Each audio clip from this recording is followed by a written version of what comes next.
ஆறாத வடுக்கள் தமிழர் தாயக பகுதிகளில் பாரிய அளவில் சிதைவுகளை ஏற்படுத்தினாலும் அங்கு இருக்கக்கூடிய ஒவ்வொரு மாணவ மாணவிகளும் படிப்பு எனும் கருவியின் சாதனைகளை நிலைநாட்டிக் கொண்டிருக்கின்றார்கள்.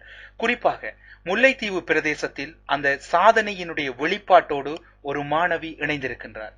நான் ஜெயராசா எழுத்துசிதா இரணப்பாளையில் இருக்கிறேன். அப்பா ஜெயராசா, அம்மா செல்வநாயகி.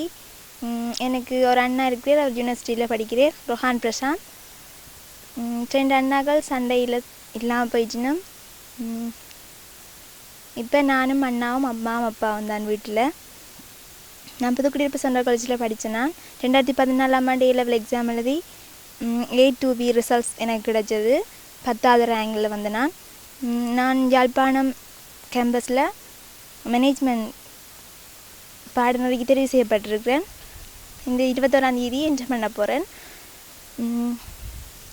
படித்து முடிய அக்கௌண்டன்ட் ஆகணுன்றது இந்த லட்சியம். அதுக்கு பிறகு சமுதாயத்துக்கு, ஏழைகளுக்கும் வறியோருக்கும் ஹெல்ப் பண்ணணும்.